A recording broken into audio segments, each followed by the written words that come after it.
Hi and welcome to Alive and Cooking, brought to you today from Elm Cottage, just outside of Tumut, one of the most beautiful country towns you ever will see. I'm here to showcase the regional produce. It is second to none. Stick around, it's guaranteed tasty.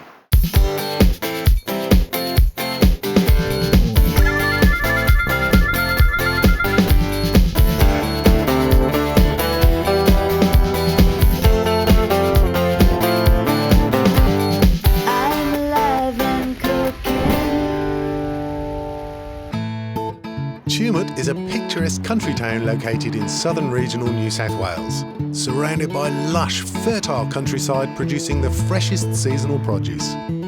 Elm Cottage is a little gem of a place located on the outskirts of town, offering 3 quaint and comfortable cottages overlooking a beautiful winding river. It's the perfect place to unwind.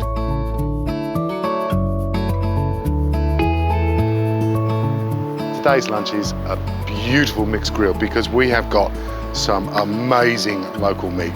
Can't show it to you just yet, it's under wraps. So for my mixed grill, I'm starting with a vegetable portion of it. I've got a beautiful yellow and a beautiful green zucchini, purely because they were provided to me by Dave and Deb here at Elm Cottage from the local growers, and you've got to use it when it's that good. So I'm just going to lightly fry the zucchini on both sides, tumble in a small handful of local grape tomatoes, and I'm actually going to take a little bit more flesh out of this mushroom because I want to make sure that it's going to hold on to my egg quite nicely. Perfect, that's a nice little mushroom cavity there. Keep an eye on your zucchini and tomatoes. A little bit of colour is good, not too much though. Those veggies are sealed enough. I'm just going to slide them out of there, and what we need to do is finish hollowing out the other mushroom before we get it into the pan. Actually, the first mushroom can go straight in. He's it out. Second one, just cut out the stalk and get in with your spoon. He's ready to go in the pot as well now, nice and level. And into the center of each one of those mushrooms, I want you to crack an egg. And then a couple of your veggies on top. Then all you need to do is slide a lid on top and let it sit for about 5 minutes or so. The rest of those veggies will go in a bit later on. While they're cooking, because obviously they're going to take a little while, I'm going to whip up a really nice little local sort of cream salsa to go with it. This is red pepper and chili jam from the Long Track Trading Pantry. It's got a sweetness that I reckon is going to love this quark. So a couple of tablespoons of quark, a goodly measure of this here red pepper chili jam. Oh yeah, it smells sensational. It's what I love about visiting places like Tumut. You will always find a little boutique store somewhere, a little deli, making their own little pots of gorgeousness. Give this a good old mixing, and that is the perfect accompaniment. Oh, that's good. Oh, that's real good. Right, let's have a quick check on our eggs. Oh, perfect. Whip those off and get your pan on, ready for the meat of your mixed grill. Emu fillet, eye fillet of beef, pork eye fillet. Absolutely beautiful, beautiful local meat. We need to talk about the order in which we cook these because I've also got a couple of local beef sausages and some of the most cute little lamb cutlets I ever did see. Right, shoe flies. Emu fillet needs a little bit more cooking than the rest. I'm going to give each one of these just the smallest amount of seasoning with my Marcel vegetable liquid stock. Just a couple of drops on each. And as soon as I feel that my pan is hot enough, it shouldn't take too long out here. The sun, you could probably cook it on the bonnet of your car. Good splash of extra veg. When he's moving around nicely in there, like that, we're going to go in with our emu fillet. straight in. Beautiful. Immediately after that, because this one needs a fair amount of cooking as well, we've got our pork eye fillet. Snags need to go in now because they often take a fair bit longer to cook as well. So now we can go in with our regular beef eye fillet, and these are stunning. High country Angus, I do believe.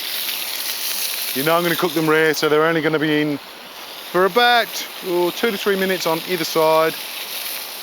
That pork is almost done, so I reckon I can go in with my lamb cutlets too, because I like a bit of pink on these as well.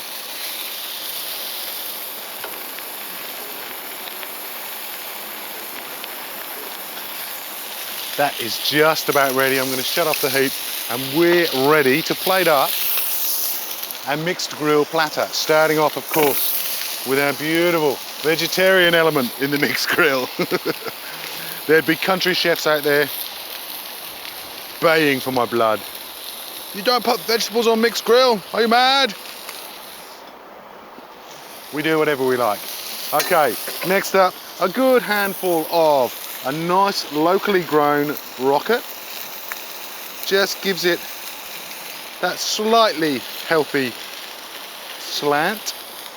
And put the rest of those bits of veggies on. A gorgeous long track red pepper relish mixed with quark. Whoa. And then load up the meat. And I reckon that mixed grill is just about as pretty as where it was cooked. I'm alive and cooking. I'm alive and cooking.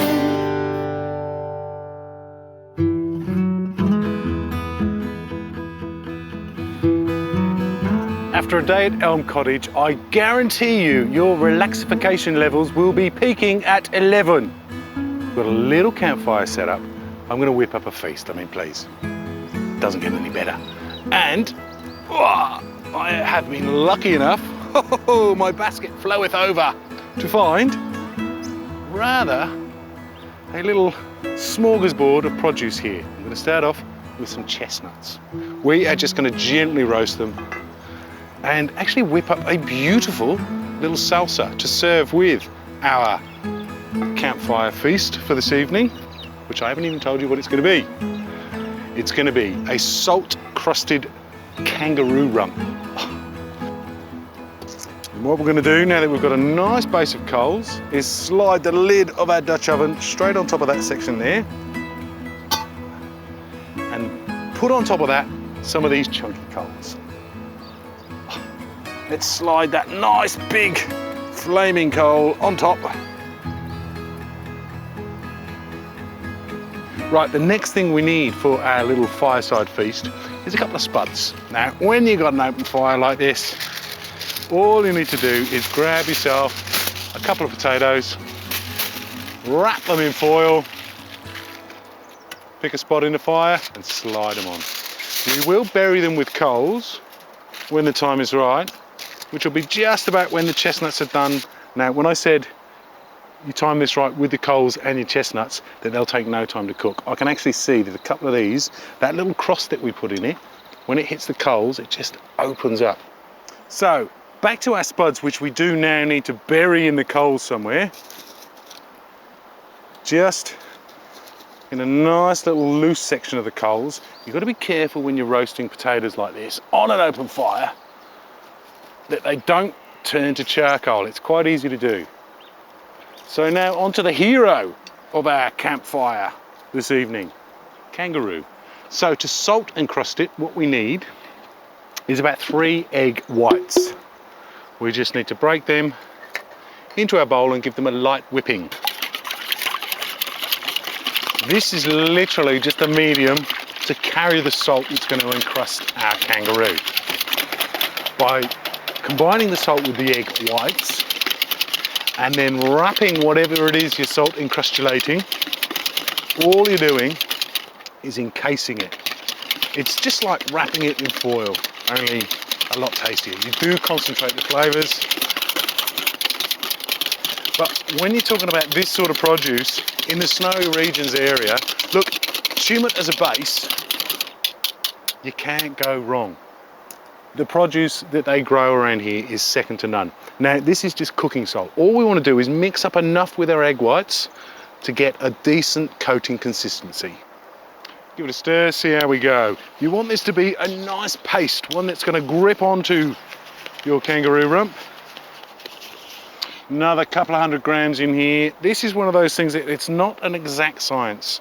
The eggs I had today were local eggs, and they're actually a little bit small, which often you'll find if you get really good quality free-range eggs from a local producer, the eggs do tend to be a little bit smaller, but they are so good that it's more than worthwhile. What you want is a kind of slush texture. Perfect clumping consistency. It's time to get this put together. Now I'm going to add a few extra flavors, but first of all, you want to get a layer of salt into your Dutch oven. So balance it nicely and put in a base of your salt crust. Spread it out. In with the garlic, paper and all, 4 or 5 cloves, just dot them around. Then you've got the kangaroo rump. I've got a couple of beautiful ones here, straight on top. And then cover those in salt. It's important to seal this in. That's why we go with that centimetre base and then a real heap right around the top, smooth it off, because this is our salt oven. That's the point of a salt crusted anything, doesn't matter what dish it is. All right, now I'm ready to add my capsicums. I've got these beautiful little local mini ones just on the top of the salt. These are going to roast down really nice and slowly. They're going to drop a little bit of juice, which is going to impart some more flavour into our kangaroo. Slide your Dutch oven straight onto the coals, and then slide your chestnut lid straight on top. Now, any of these chestnuts on top that are done, which will be most of them, we're going to separate them off because we need to get another big old coal on top to give us that all-over oven effect. This one is perfect, and that just kind of finishes off the whole oven effect. Check your potatoes, just move them around a little. You'll feel them with your tongs when they start to soften up, because the last thing you want is little foil wrapped balls of charcoal. And now, this is when Elm Cottage comes into its own.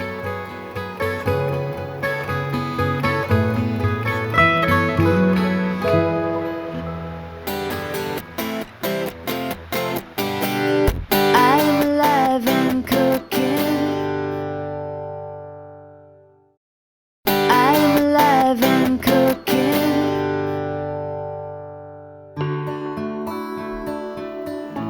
When you come down to Elm Cottage, I'm guessing it's either going to be a romantic little getaway for 2, or you'll bring the whole family down because they've got critters running around here, left, right and centre.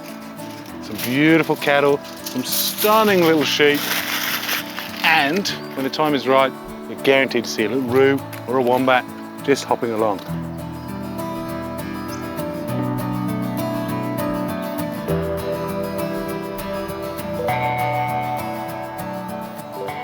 Nuts have cooled down enough, we're ready to start peeling them.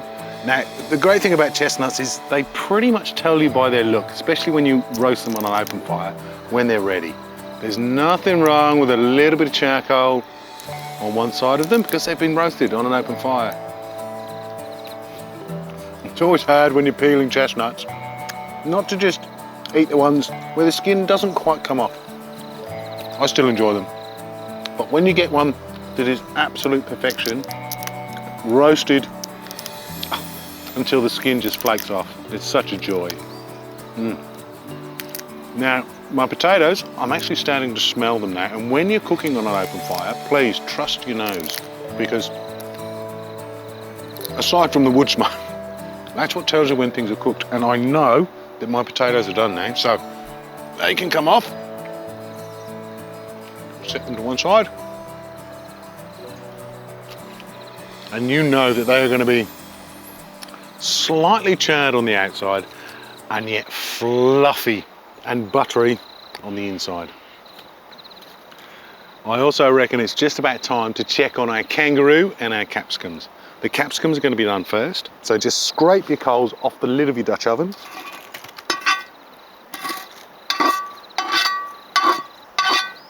Whip off the lid. And those capsicums should be just about soft. Oh, they are. We're going to chop those up and serve them with the chestnuts. What we're going to do is slide the lid back on, because you'll notice that salt crust is not quite brown all over. I reckon it needs about another 10 or 15 minutes. We'll just give him another log or two, stoke it up around the sides.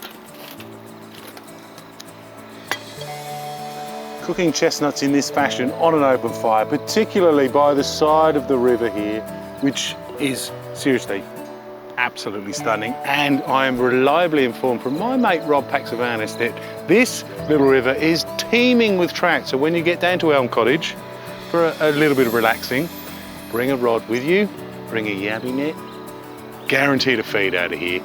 Look, even if you don't catch anything, it's so beautiful anyway that you won't care. I'm alive and cooking. I'm alive and cooking.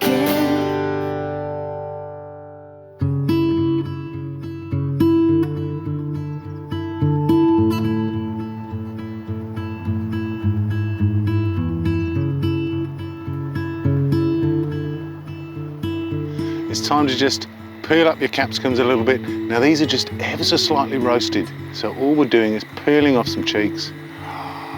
This is going to be that sweet, sweet juice coming out of them. Combine that with those beautiful smoky roasted chestnuts. Into this, I'm just going to tear some fresh capsicum, some fresh coriander leaves, nice and chunky. Of course, it wouldn't be one of my recipes without a drizz of some extra virgin olive oil, local of course. This one is Wollundry Grove out of Wagga Wagga. Good old squirt. What I want you to do here is get in and squash those chestnuts and those roasted capsicums. And it's time to check on our salt encrustulated roux rump. Whip off the lid. Oh, look at that. Nice and crusty. Let's open this baby up. Oh, now I am rewarded with that beautiful waft of salt roasted roux. You know when you've done a salt crust, when you give it a tap, if you get that sound, it is perfect. Scrape away that crust.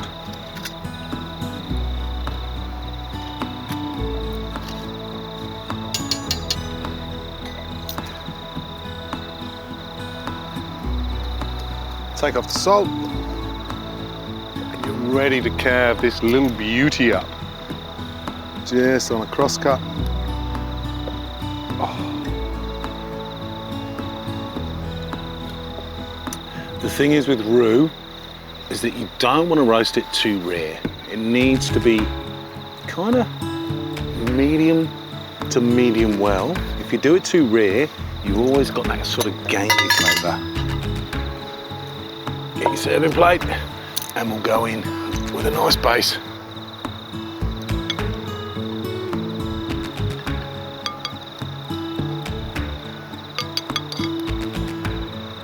Your salt crusted roux.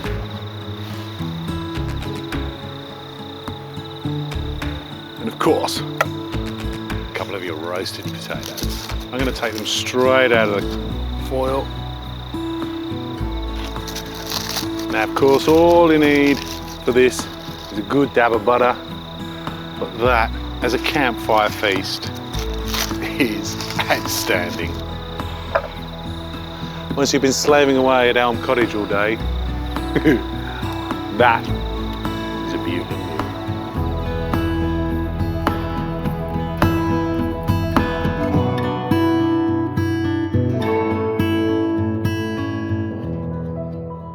I do hope you've enjoyed today's show. I have had the best day. Based out of Elm Cottage at Tumut. Get on down here, it's a beautiful spot. Have a lovely day, and I'll see you next time.